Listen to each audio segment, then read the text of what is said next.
Ha comenzado. Ok.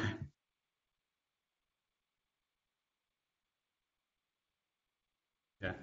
Bueno, buenas tardes. Una vez más, bienvenidos a otra sesión de nuestro seminario conjunto en Estadística de Ciencia de Datos. El día de hoy nos acompaña el doctor Gabriel Escarela, quien obtuvo la licenciatura en Actuaría por la UNAM en el 1993, el grado de maestro en Ciencias en Estadística Computacional por la Universidad de Bath en el Reino Unido en 1996 y el grado de doctor en Estadística Aplicada por la Universidad de Lancaster, Reino Unido, en el 2000. Realizó una estancia postdoctoral en la Universidad de Alberta, en Canadá, y desde el 2001 es profesor investigador del UAM Ixtapalapa. Ha publicado 19 artículos en revistas internacionales y es miembro del Sistema Nacional de Investigadores. Y el día de hoy pues, nos acompaña con esta práctica titulada Modelado basado en cópulas para estimar las curvas ROC y de predicción. Muchas gracias, doctor Escarela, y adelante. Gracias a ustedes por su invitación. Ok.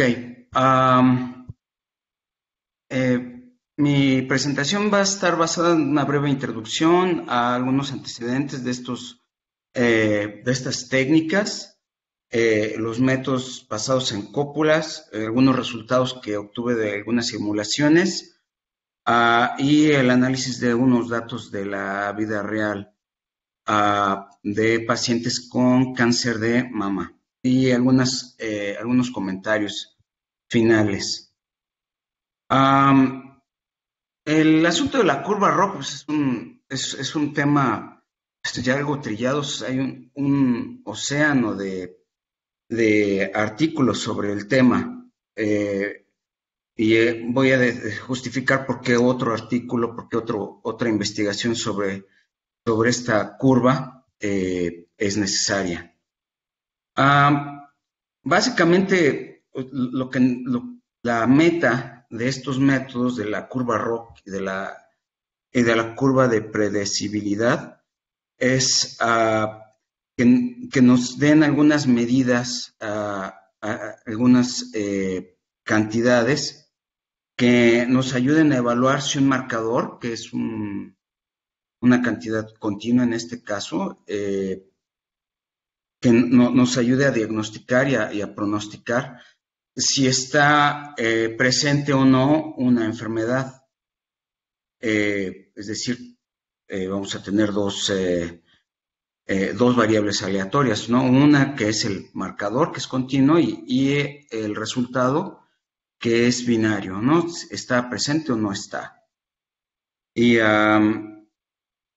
entonces, son dos cosas, lo que le da un valor o lo que le da valor al marcador, si tiene un poder discriminatorio y un poder predictivo sobre si está o no presente la condición. Entonces, estas dos cosas en ese orden se miden, se evalúan a través de la curva ROC, que es un acrónimo de inglés, Receiver Operating Characteristic, y de predecibilidad. De esta última casi no hay material. El material del que se hace investigación principalmente es de la curva ROC. Que yo haya visto en la literatura, solamente ha habido un intento que dentro del mismo marco teórico trata de estimar ambas curvas. Aquí la cuestión es una curva ROC. Típicamente es de esta forma. Aquí está el 0, el 1, aquí está el 1. Pero en esta parte muchas veces ya es prácticamente paralela al eje de las Y, esa curva. Entonces, tratar de usar esas formulaciones que usan primeras y segundas derivadas para encontrar la curva ROC simplemente son prácticamente imposibles. Y lo mismo aquí en este otro extremo. Entonces, el único estudio que yo he visto es que nada más tratan de dar el equivalente a la curva de predecibilidad para un rango que obviamente donde no hay esos problemas con las derivadas. Entonces, pero no es completo, pues. Y ahí se pierden muchas cosas. Entonces, esa es, digamos, la razón principal por la que yo hago este estudio. O sea, necesitamos un marco donde podamos obtener absolutamente todas las medidas que podemos obtener de la curva ROC y de la curva de predecibilidad dentro del mismo modelo.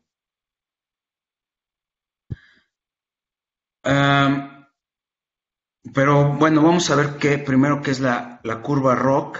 Ya habíamos dicho, entonces vamos a tener dos variables aleatorias.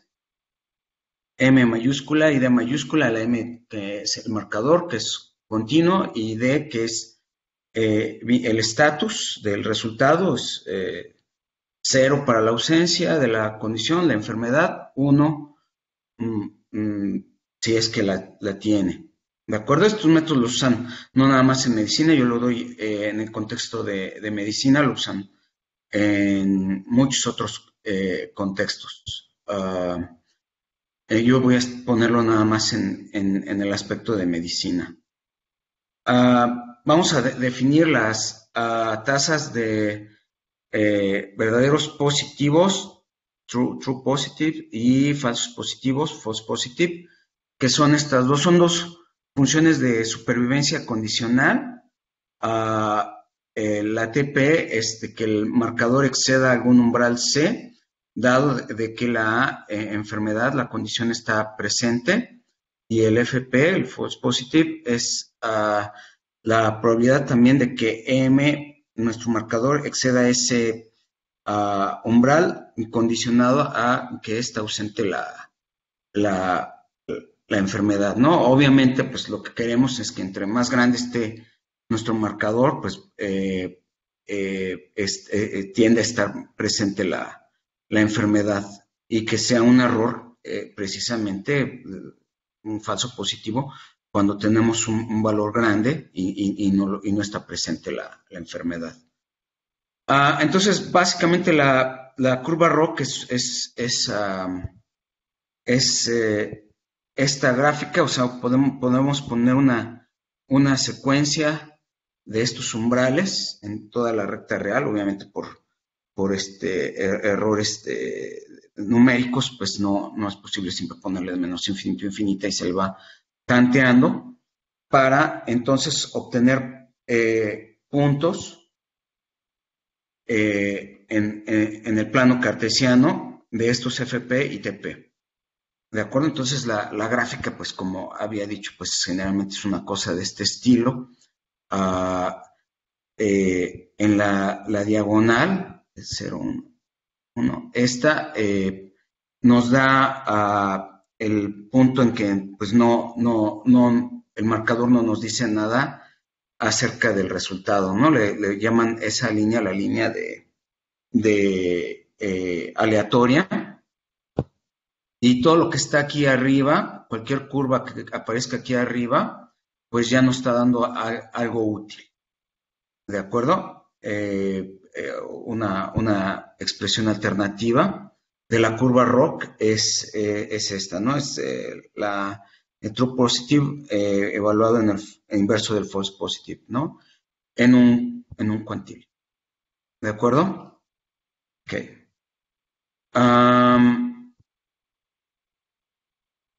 ¿Qué hace la curva ROC? Nos muestra los trade-offs. El término trade-offs lo encontré en español como intercambios entre los TPs y los FPs.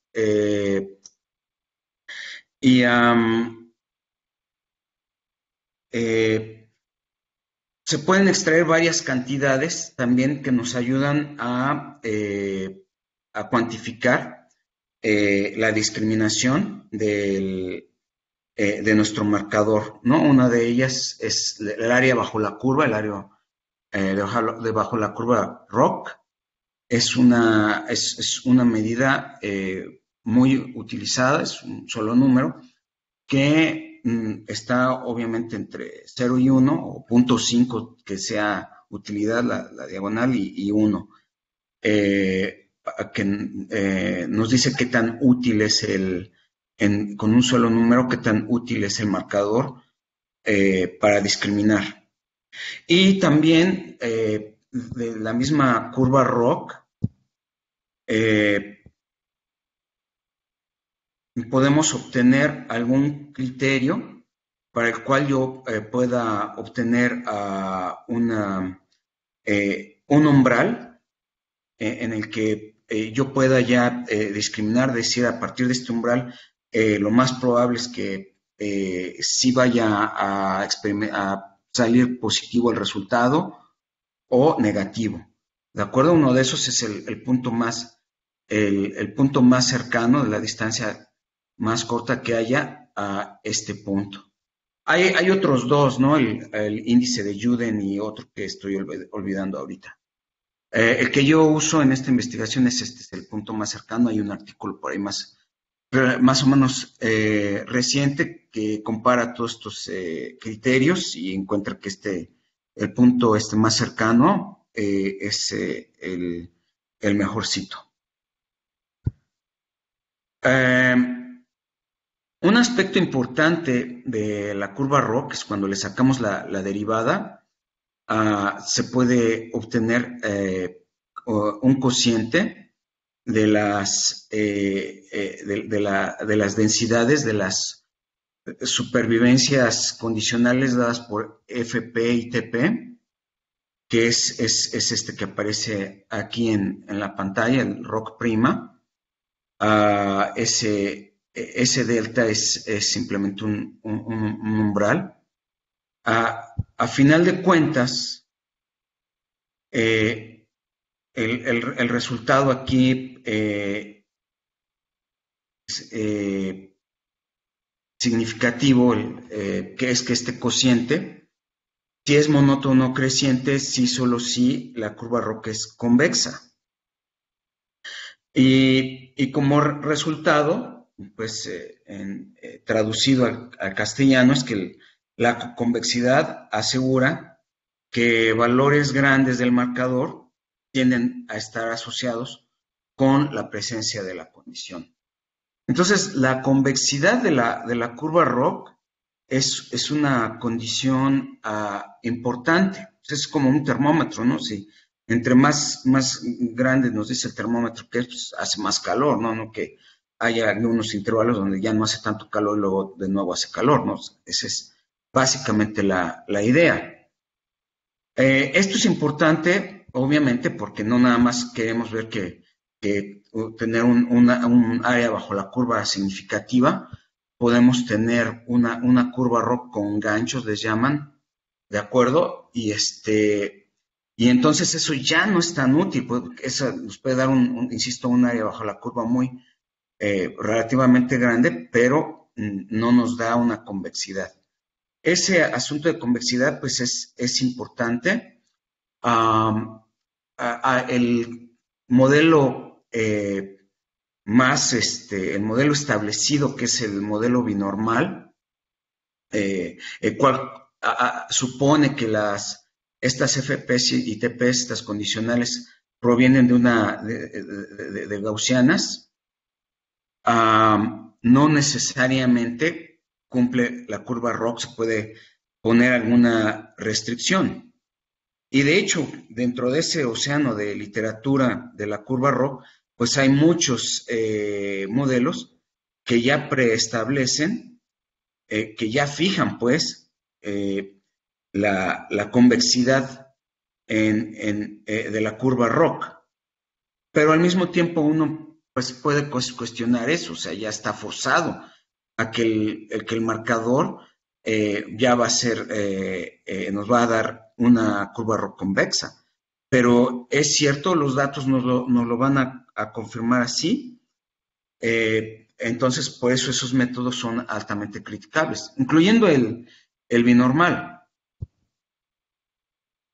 El otro aspecto, pues, es el de la predicción, de cómo evaluar la potencia de la predicción.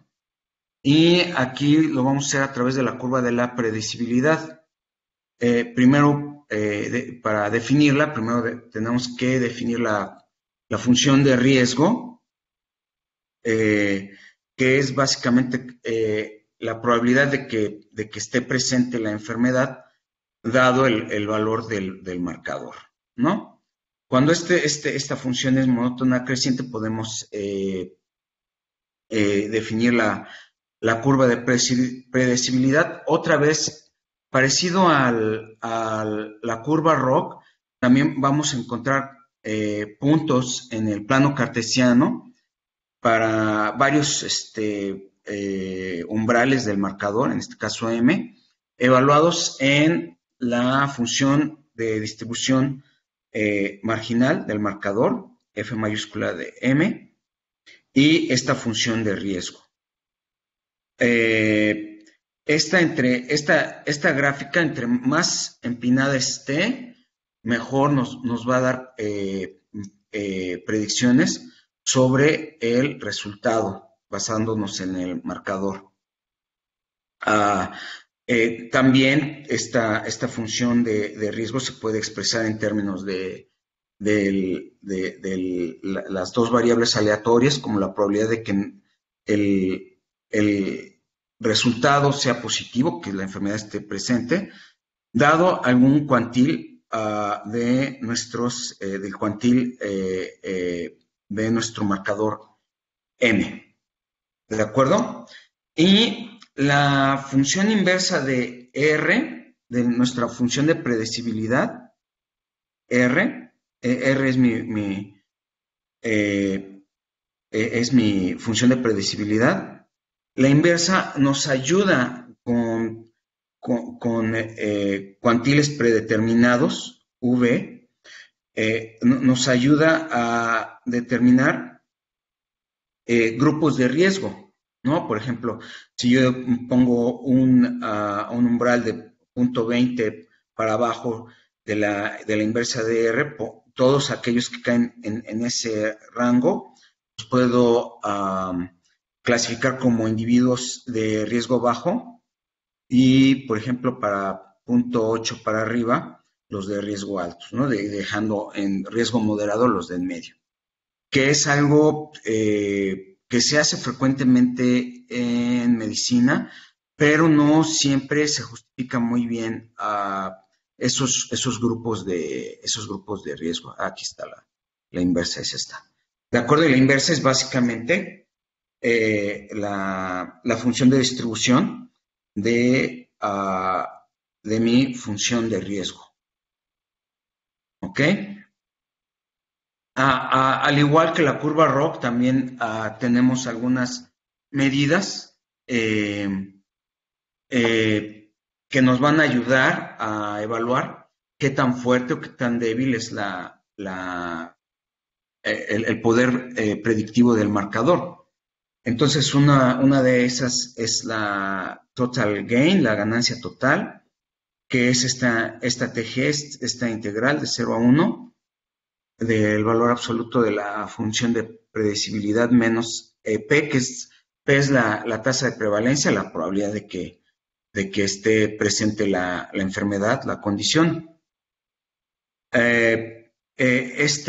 Esta medida está entre 0 y 2P por 1 menos P. Entonces, lo que se hace es simplemente estandarizarla, obviamente dividir esto entre este máximo, para entonces definir la ganancia total estandarizada, cuyos valores van a estar entre 0 y 1. Obviamente, entre más cercanos estemos a 1, pues más fuertes, más potentes, mayor es el poder predictivo del marcador. Como decía en un principio, pues realmente no hay un modelo que nos dé todas estas curvas y medidas que acabo de mencionar. Entonces, mi objetivo es establecer un modelo para el cual yo pueda obtener todas esas cantidades y a través de, en este caso yo uso máxima verosimilitud, a estimarlas. ¿De acuerdo? Entonces, la idea es obtener un modelo conjunto para la pareja M mayúscula D mayúscula, y la estrategia que yo uso aquí es el de usando la cópula. Ya, aunque ya han tenido muchas pláticas sobre la cópula, que es, ahorita lo vemos, un poquito el teorema de Sklar, rápidamente. Y la estrategia es simplemente usar, tengo yo una variable continua M y una discreta D, y el modelo de cópula aplica para dos continuas. Pero mi estrategia para obtener el modelo conjunto para continuo y discreto es usar el esquema de la variable latente, en este caso D con T. T va a ser continua. ¿Y cómo los voy a relacionar? A partir de esta función step, creo que le llaman en inglés, que es un paso, o sea, es nada más. Todo lo que está a la izquierda del umbral kappa va a ser 0, me va a definir al umbral en T, todo lo que esté a la izquierda de kappa va a ser 0 y todo lo que esté a la derecha va a ser 1. ¿Ok? Es simplemente dicotomizar a mi variable aleatoria continua T, y obviamente de su distribución de su función de densidad de T, el área bajo la curva a la izquierda del umbral kappa va a ser la probabilidad de fracaso, la probabilidad de que no esté presente la enfermedad, y todo lo que está a la derecha, la probabilidad de que sí lo esté. ¿De acuerdo? Entonces, ya es bien sabido por qué son tan populares las cópulas. Pues una forma conveniente de caracterizar a la conjunta de dos continuas, M y T en este caso, ¿de acuerdo? La cópula es muy fácil de definir, es simplemente bueno, hay muchas definiciones. Nelson en su libro pone ahí una definición un poquito larga, pues, está muy corta, está más fácil. Es simplemente una función de distribución bivariada cuyas marginales son uniformes en el intervalo 0,1. ¿De acuerdo? Así de sencillo es esto. Obviamente tiene ya un poquito más de ciencia eso. Entonces, ¿qué es lo que voy a hacer? Voy a partir de ese modelo de la latente, que es usar ese umbral kappa para la variable aleatoria T. Entonces, las marginales son estas Fs mayúsculas de M y de T, son sus funciones de distribución acumuladas, con subíndice M y T para cada una de ellas, obviamente. Y mencionamos siempre el famoso teorema de Sklar, ¿verdad? Que existe una sola cópula para la cual puedo definir a mi función de distribución bivariada conjunta de M y T, ¿de acuerdo? A través de esta cópula, ¿no? Pues se llama cópula porque copula dos distribuciones marginales. Y hay libros enteros, hay también un océano de literatura sobre las cópulas. Pero aquí vamos a usar algunos resultados de ellos nada más, ¿de acuerdo? Entonces, usando esta variable latente, el esquema de variable latente que acabo de presentar, el TP se puede definir a través del umbral kappa como, ¿verdad?, la probabilidad de estas funciones de supervivencia condicionales de M que exceda C, dado, dependiendo de estas ecuaciones 3 y 4, si está o no presente la enfermedad, pues simplemente con el umbral. Entonces ya tenemos un resultado allí del TP y FP de expresiones con dos variables aleatorias continuas. ¿De acuerdo? Para mi umbral que está en C, que está en la recta real. Este es este resultado que aparece aquí. Este es un ejercicio que aparece en el libro de Nielsen. Y es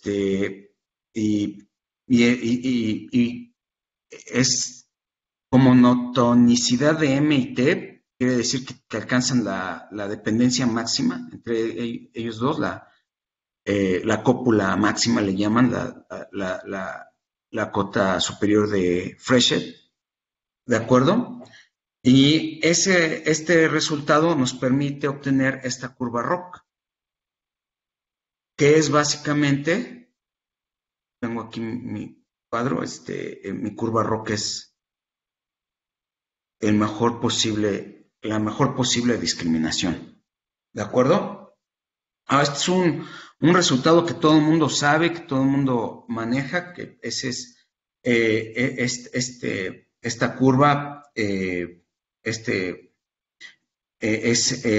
la mejor posible discriminación, pero hasta donde yo sabía no había visto yo algún resultado que nos demostraba esto, ¿no? Y con la cópula, pues fue fácil de demostrar, ¿de acuerdo?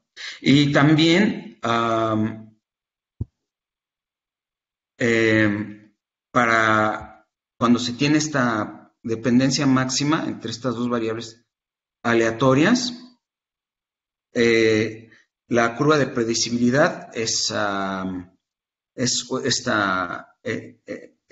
este paso, esta función de paso, que vale 1 para la proporción P, que sí tiene la condición, y 0 para los que no.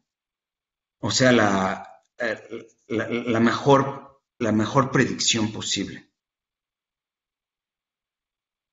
Ahí también podemos aprovechar todas las bondades de la teoría de la cópula para seguir modelando nuestra variable continua y discreta.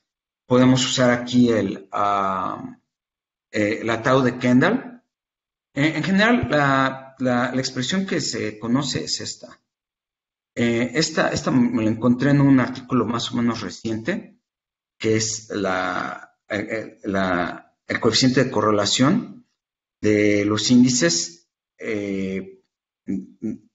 del orden para M y para T.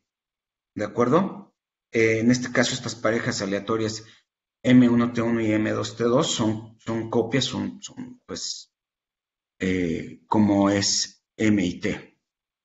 Y dentro de las demás bondades de esta medida de asociación es que no depende del comportamiento marginal, ¿no? Esta es una expresión bastante conocida y entonces solamente se necesita conocer cómo es la cópula y no necesitamos saber cómo son las marginales.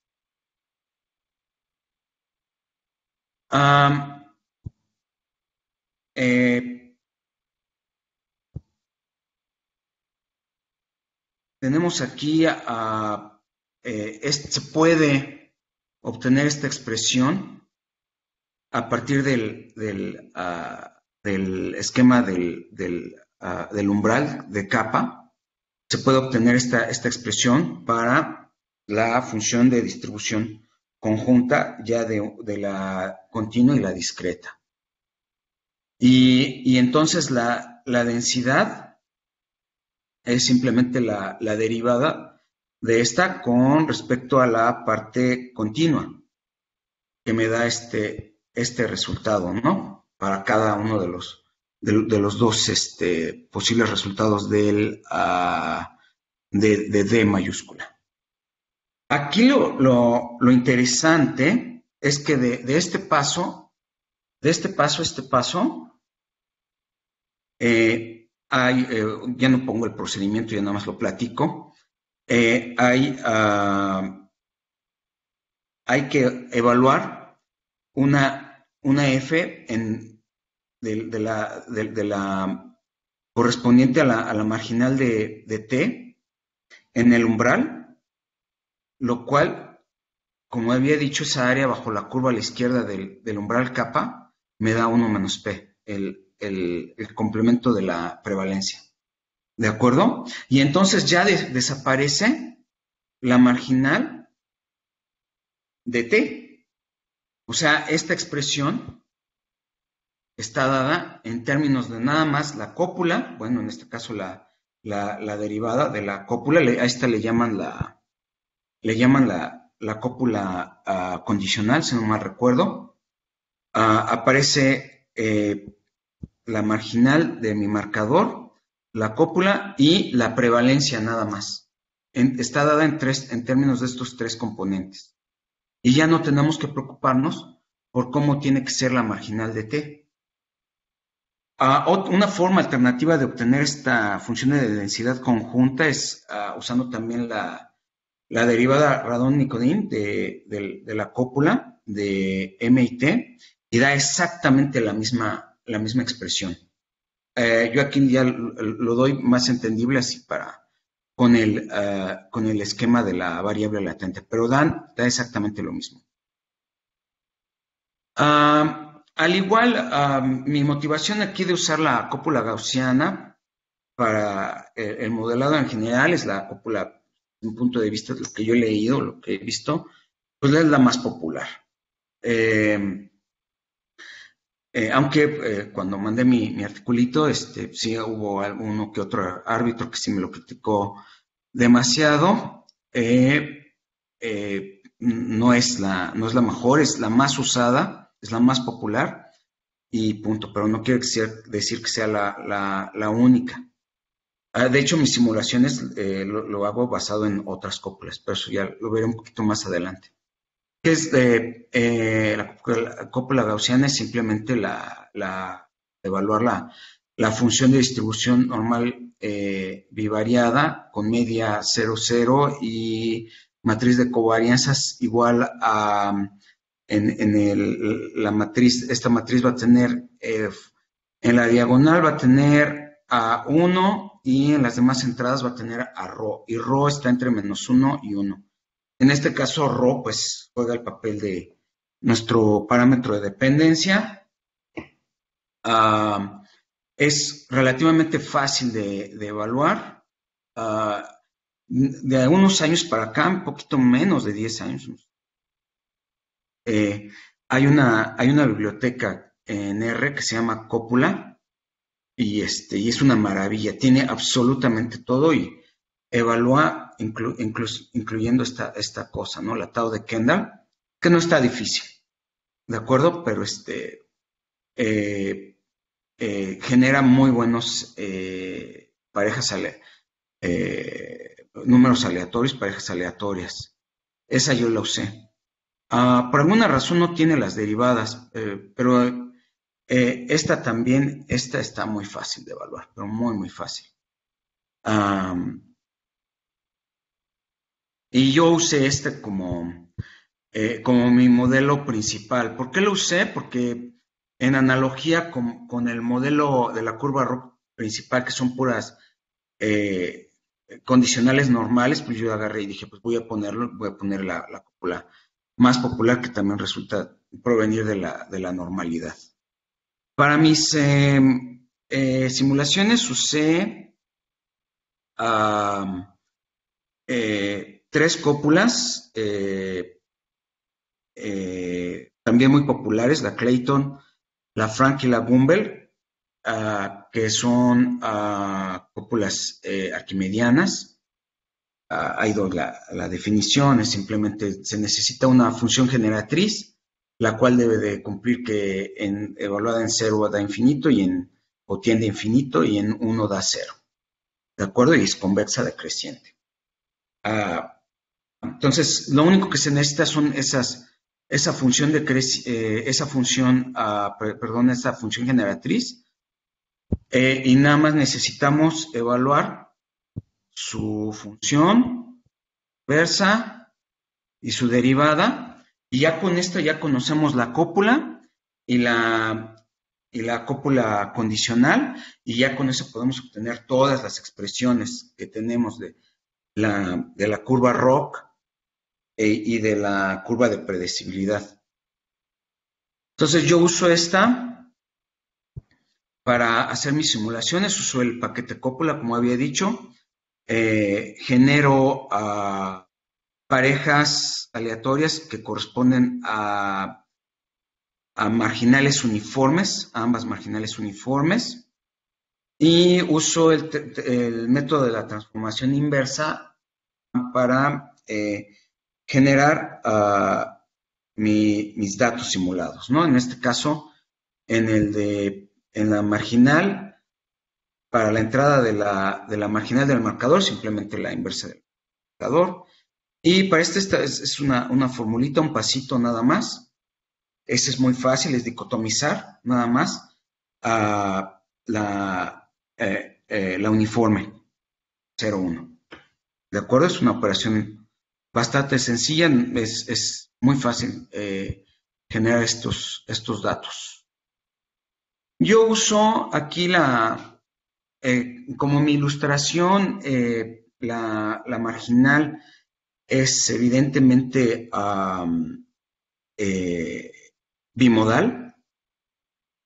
Yo aprovecho y para, digamos, aumentar el grado de dificultad,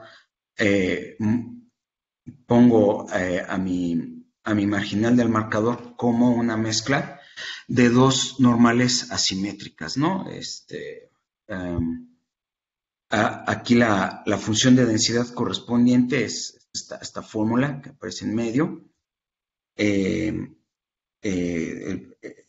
Tenemos aquí parámetros que controlan la locación, que es el equivalente a la media cuando se trata de la normal, la escala, el equivalente a la varianza, y forma, que es el parámetro que me dice qué tan asimétrica está esta densidad. ¿De acuerdo? Ahí doy los valores que use para las simulaciones, y eso me garantiza que me aparezca una gráfica bimodal de la densidad. ¿De acuerdo? La prevalencia la pongo como 0.7 y los parámetros de dependencia los calculo para cada una de las cópulas de manera tal de que correspondan a la tau de Kendall de 0.5 y 0.8, que son obviamente corresponden a marcadores muy útiles. Obviamente no voy a mostrar aquí el montón de números, pero las simulaciones lo hice ya para calculando el sesgo, el error cuadrático medio y la eficiencia relativa del área bajo la curva de la curva ROC, la curva ROC evaluada en 0.1, evaluada en 0.2, la curva de predecibilidad evaluada en 0.2 y 0.4, que es donde hay más cambio, ¿no? La inversa de la curva de la predecibilidad en 0.2 y 0.8, la ganancia total estandarizada, y uso 1000 conjuntos de datos. Cada uno de ellos ya sea de 250 y de 500, tamaños de muestras de 250 y de 500.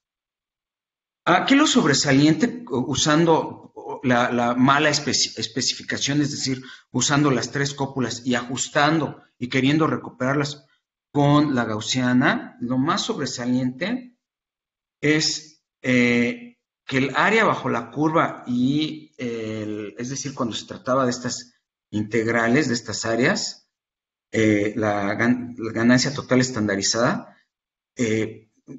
sin importar el tamaño de muestra, la tau de Kendall, la asociación, etcétera, siempre tuvieron muy buen desempeño estas dos, usando la cópula gaussiana. Entonces, eso fue buenas noticias. Ya después analizando un poco más los problemas que hubo fue principalmente cuando la tau de Kendall era de 0.5. Y no es de sorprenderse, o sea, ahí es cuando uno está más alejado de estos extremos, está más alejado de la cópula máxima y está más alejado uno de la independencia. Y ahí es donde pues las estructuras de dependencia pues sí difieren bastante. Aún así no eran tan grandes las discrepancias, pero pues sí las hubo, ¿no? Sí hubo un sesgo y sí hubo errores cuadráticos medios altos también. Solamente el resultado valió la pena para las cantidades que llevan una integral. Pero las demás no, o sea, no eran tan mal. Y lo que yo concluyo ahí en mi estudio es que en general los sesgos son bajos para asociaciones moderadas y muy bajos para asociaciones altas. Hay un artículo ahí ha de tener ya unos 10 años, algo así, que hace unas simulaciones y compara para obviamente variables aleatorias continuas, parejas continuas, y encuentra algo parecido, ¿no? O sea, cuando ahí compara al menos una docena de cópulas, cuando uno está cerca de la independencia, taus cerca de la independencia, no hay muchas diferencias en las inferencias, sesgos, error cuadrático medio. El problema está a la mitad, en las taus cercanas a 0.5. Entonces, no hay mucho problema si el marcador es relativamente poco útil, o sea, está cerca de la independencia, no hay problema usar cualquiera de estas cópulas, la gaussiana, y también si es muy bueno, también no hay mucha diferencia, pero sí sí va a haber discrepancias en taus parecidas a 0.5. La gaussiana, yo concluyo, pero insisto, aún así hay que hacer el análisis de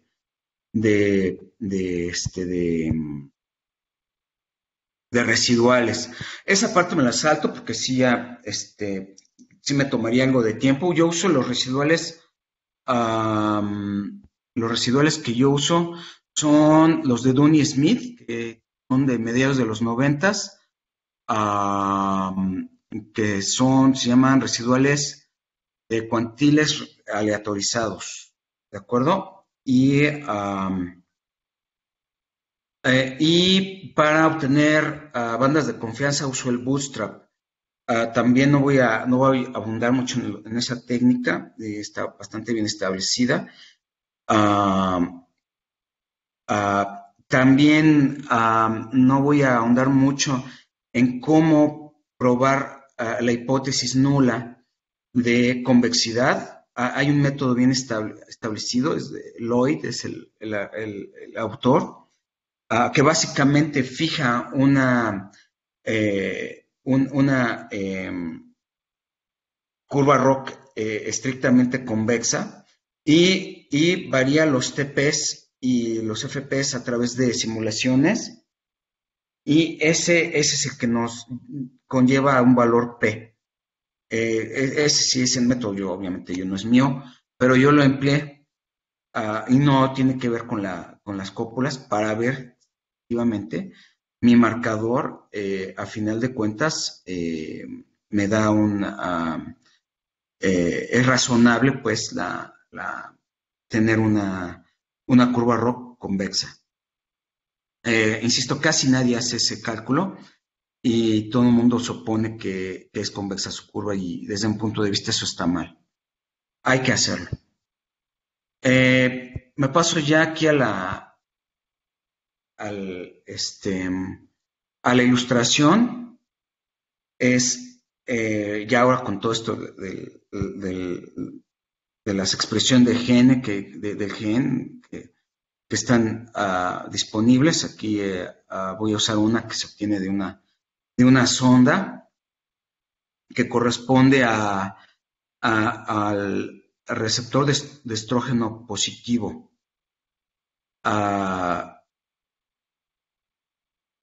Bueno, ahí apareció algo en inglés. Bueno, ni modo. Y básicamente es para ver si una paciente con cáncer de mama tiene el estrógeno receptivo,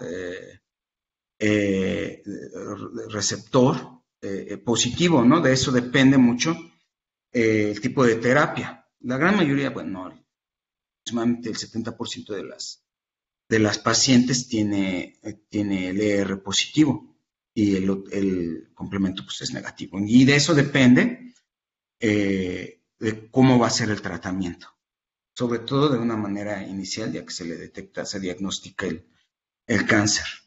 Y aquí voy a usar una muestra de tamaño 200. A ver, voy a irme no sé, a ver, tengo las gráficas, las figuras.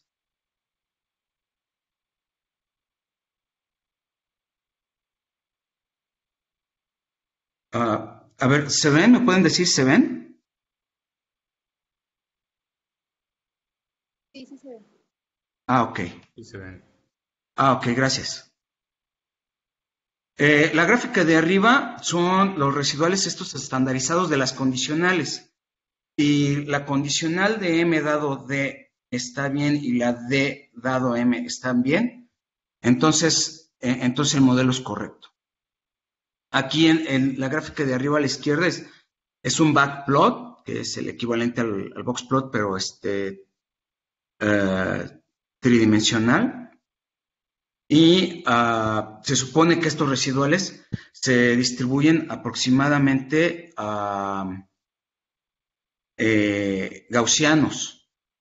Y entonces lo que me ayuda a ver aquí es, lo que me ayuda a ver es encontrar algunas observaciones atípicas. Aquí tengo el diagrama de caja común y corriente, que efectivamente sí corresponden.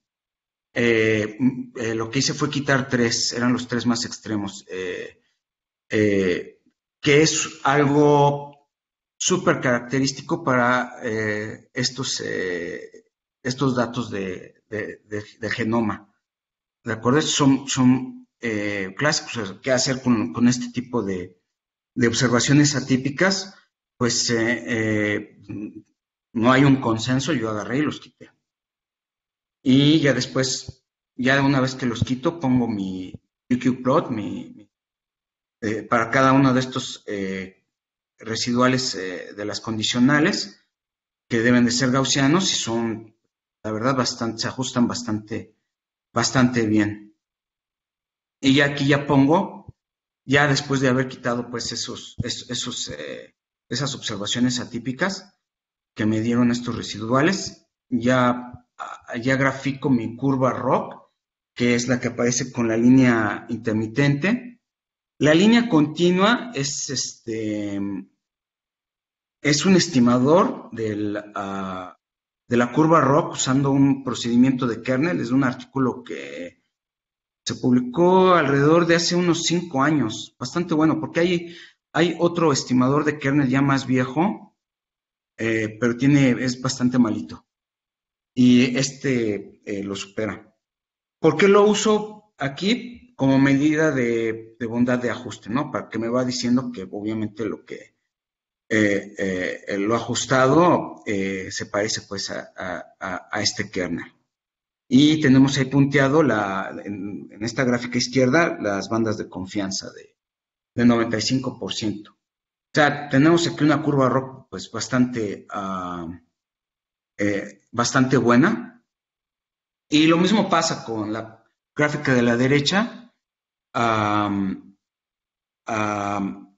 que también está bastante empinada la curva de predecibilidad. Aunque también aquí las bandas de confianza son más, son un poco más amplias de cómo lo observamos con la curva ROC. Parece haber un poquito más incertidumbre aquí en la curva de predecibilidad. Entonces, me regreso aquí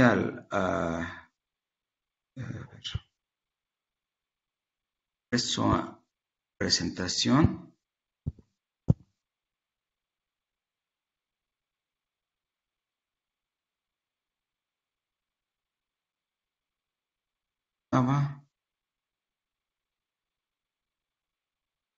Y aquí doy algunos, también obviamente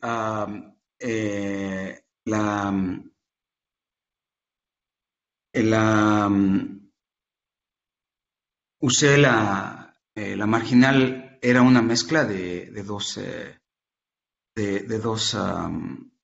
normales asimétricas. La tau de Kendall, que yo estimo es de 0.73, que es pues, bastante alta, y su intervalo de confianza de 0.63 a 0.78. Para la prueba de la hipótesis nula de convexidad, tengo un valor P de 0.70, le damos el beneficio de la duda a la convexidad. El área bajo la curva de la curva ROC es de 0.95, bastante alto. Ahí tengo el intervalo de confianza, 0.92, 0.97. El punto más cercano a 0.1 de la curva ROC corresponde a un umbral de 11.27. ¿De acuerdo? Y investigo aquí de los FPs y TPs. El intervalo de confianza para el primero FP son tasas muy bajitas, relativamente, y para el TP tasas relativamente altas. O sea, sí se podría usar este de 11.27 para discriminar si la paciente va a salir, es más probable, es más susceptible, dicho, a que sea positivo o negativo. ¿De acuerdo? Para la ganancia total también tenemos un valor relativamente alto, la ganancia total estandarizada, 0.75, estimador por intervalo relativamente alto también. Y aquí hago el ejercicio, si pongo 0.40 como umbral de riesgo, entonces la inversa de la estimada de la función de predecibilidad me da 0.21, o sea, 21% de las pacientes son de riesgo bajo. Y si ponemos el umbral 0.8, me da que un 62% son de riesgo alto. Y ahí aparecen sus intervalos de confianza. Entonces, la gran mayoría o la mayoría, mejor dicho, de las pacientes, pues se les va a asignar al grupo de alto riesgo. Bueno, ya con eso termino mi presentación. Muchas gracias. Muchas gracias, Gabriel. Entonces damos paso a la sesión de preguntas. Si alguien tiene alguna pregunta la puede hacer o si gusta la puede escribir en el chat y con gusto la leeremos. Adelante, si alguien tiene una pregunta.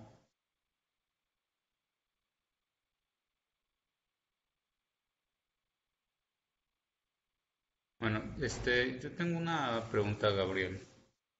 Bueno, ahorita ahí estoy bueno, es una cópula gaussiana. Mi principal duda es ahí, ¿cuál es la motivación de haber usado una cópula gaussiana? ¿Qué ventajas te da sobre otras posibles distribuciones y qué otras alternativas ahí tenías?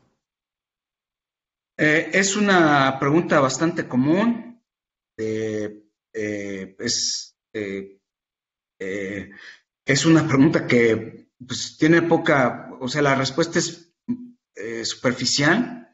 Yo agarré la cópula gaussiana porque es popular, porque tiene las 4 cópulas que yo describí, tienen el rango permisible de la tau positivo, es decir, que nos modelan nos van a permitir modelar un marcador útil para discriminar o para predecir. Y ese es un tanto vana la razón. Aquí lo que yo digo es simplemente hay que usar ese análisis de residuales para realmente justificar, igual que en la parte univariada, en supervivencia, que se usa tanto la Weibull, en los datos comunes y corrientes, en nuestros cursos básicos, que siempre hablamos de la gaussiana, siempre es importante justificar que esa suposición es razonable. Y la única forma, bueno, al menos en este estudio, la única forma que yo encontré fue a través de los residuales, justificarla, pero es simplemente popular. Pudimos haber propuesto cualquier otra de las 4 que usé en este estudio o otras que hay docenas de cópulas, ¿no? No todas con este rango permisible en positivo, del atado de Kendall, de asociaciones positivas. Pero insisto, o sea, existe ese estudio, el que ahí se menciona a la mitad de la plática, donde se comparan todas las cópulas contra todas las cópulas, es la medida que ellos usan de Malajonobonis, se me olvida su nombre, y Majolonovis, ya se me olvidó, y es lo que encuentran. O sea, si hay dependencias moderadas, ahí es donde empiezan los problemas. Las estructuras de dependencia ya no se parecen, las gráficas de las densidades conjuntas se ven muy diferentes, pero muy cerca de independencia y muy cerca de la cota superior de Frechet son muy parecidas. Pero insisto, como en todos los estudios, sobre todo en verosimilitud, análisis de residuales es cómo uno justifica que el modelo sea razonable. ¿De acuerdo? Gracias. Bueno, no sé si por ahí alguien tiene alguna otra pregunta. Yo tengo una pregunta. Buenas tardes. Adelante. Hola, Gabriela, Andrés, Cristian. Buenas tardes. No sé mucho de ROC, pero lo que entendí es que básicamente de donde se parte tienes que establecer un modelo conjunto para M y D, ¿no? Uh-huh. Pero este modelo conjunto yo lo puedo escribir como el condicional de M dado D y luego la marginal de D. Ahí no estoy asumiendo nada, no hay ninguna ficción, es completamente general, ¿sí? La marginal de D, pues es una Bernoulli, porque es dicotómica. Sí, Entonces tengo, esa ya sé qué es, entonces tengo 2 condicionales, entonces simplemente tengo que establecer una condicional para D igual a 0, que yo le puedo poner lo que quiera, una normal o algo así, y una condicional para D igual a 1 con otros parámetros. Y eso es completamente general y no tendría que meterme con la dependencia entre estos dos o ponerlo. No. De hecho, el modelo que estás describiendo es el binormal. ¿Perdón?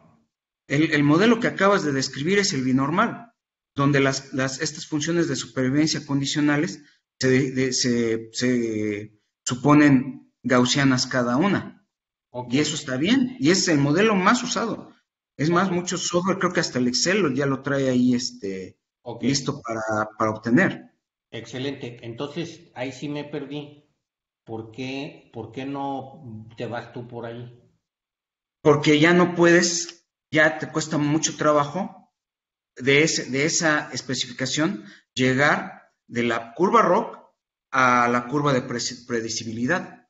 Ya las cantidades ya implican otras condicionales al revés, ¿no? De D dado M. y de algunas derivadas. Ahí es donde empiezan los problemas. ¿Sí? ¿Me explico?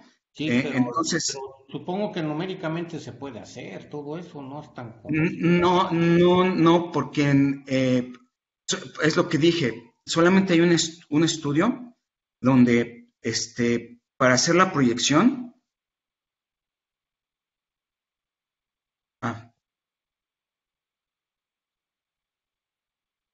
¿puede ver el cuaderno? Sí.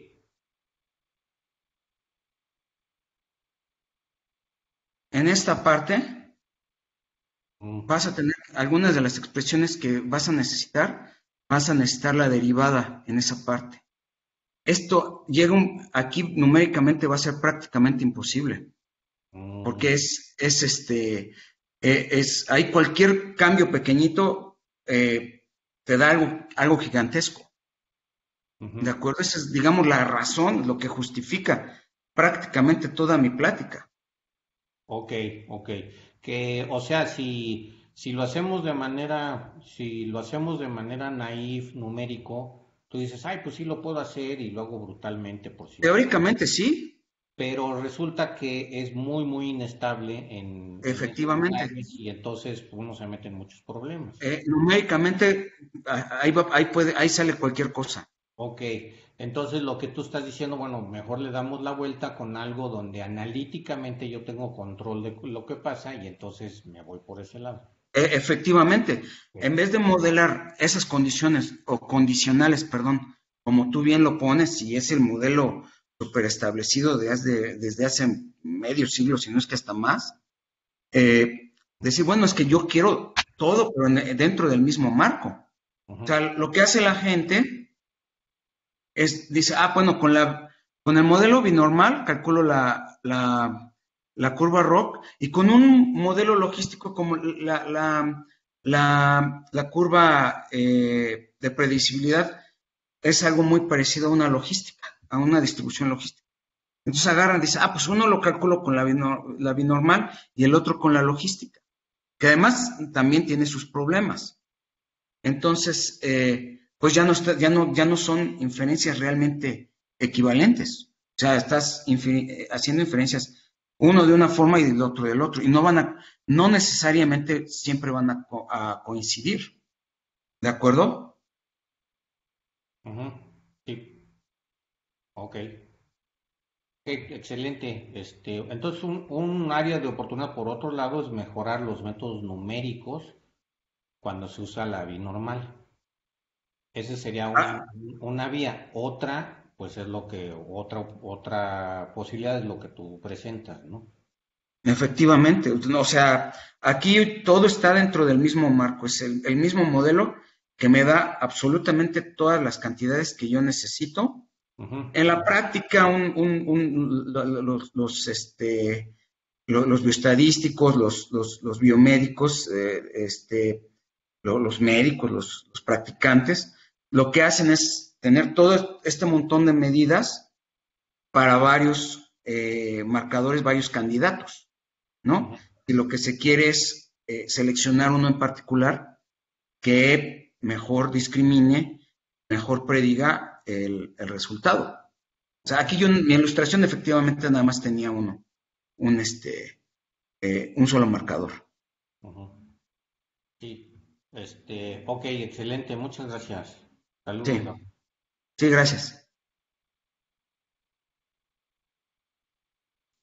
Bueno, bueno, ya estamos sobre el tiempo. Muchas gracias, Gabriel. Te agradecemos la plática que nos has dado en el seminario de hoy. Y bueno, pues yo creo que si estuviéramos presentes te haríamos un aplauso, pero bueno, por mi parte te extiendo un aplauso vía en línea. Y muchas gracias Gracias. y nos esperamos para la sesión de la próxima semana de este seminario. Hasta luego. Ok, gracias, bye bye.